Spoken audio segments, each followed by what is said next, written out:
They are remembered as heroes. Their faces are carved into stone. Their words are treated as sacred truths. In the schools, they are presented as men who built a nation on freedom, equality, and justice. They are called the Founding Fathers.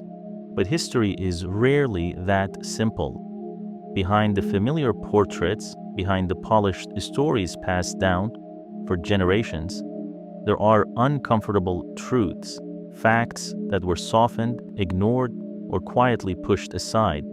This is not a story meant to erase their achievements. It is a story meant to complete them. George Washington is remembered as the symbol of unity, the general who led a revolution against tyranny, the first president who refused absolute power. But behind Mount Vernon's elegant image was a plantation sustained by slavery. Washington owned more than 300 enslaved men, women, and children. While living in Pennsylvania, a state that had begun abolishing slavery, Washington quietly rotated his enslaved workers back to Virginia. This was done deliberately to prevent them from being legally freed under a state law. Publicly, Washington spoke carefully about liberty and the future of a free republic. Privately, he has struggled to imagine an American economy without slavery. He would only free his enslaved people after his death. And even then, many remained bound through legal loopholes, debts, and delayed emancipation. Thomas Jefferson wrote some of the most powerful words in human history. All men are created equal. Those words would inspire revolutions, movements, and generations of hope. Yet Jefferson owned over 600 enslaved people. During his lifetime, he condemned slavery in theory, calling it a moral evil, but he depended on it in practice. His wealth, his lifestyle, and even his ability to pursue politics were built on forced labor. Jefferson feared that ending slavery would fracture the nation. He feared economic collapse, political violence, and social chaos. So the problem was postponed, not solved, passed forward to the future. The contradiction was never resolved. It was inherited. Benjamin Franklin is often remembered as the wisest of the Founding Fathers, a scientist, a diplomat, a philosopher. But early in his life, Franklin owned enslaved people and supported slavery through his printing business and publications. Only later, much later, did Franklin publicly oppose slavery. In his final years, he became an abolitionist voice. Franklin's story is one of growth, but it is also a story of delay. Progress came after damage had already been done. John Adams never owned slaves.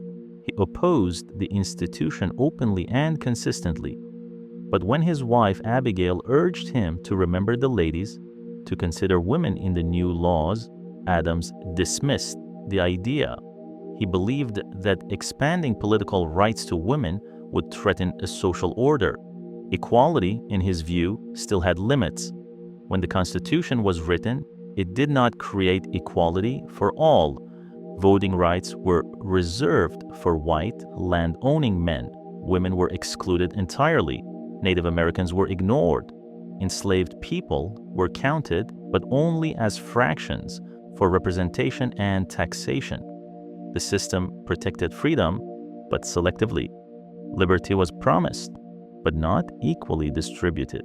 It is important to understand the world these men lived in. The 18th century was not guided by modern ideas of equality.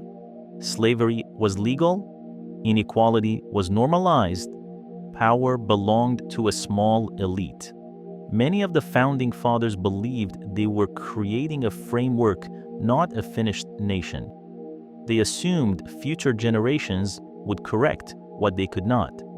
Compromise became the foundation, not always out of cruelty, but out of fear.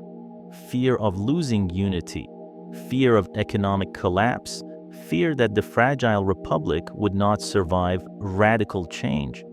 These compromises did not disappear. They became embedded in the nation's structure. As the country expanded, so did the consequences. Every major conflict that followed carried the weight of these unresolved questions: civil war, Reconstruction, segregation, civil rights movements. Each generation was forced to interpret the same founding ideals while living in a different reality. Over time, the founding fathers were transformed from complex individuals into untouchable symbols. Textbooks simplified their lives, contradictions were softened, uncomfortable details were omitted for the sake of national unity. But history does not remain silent forever.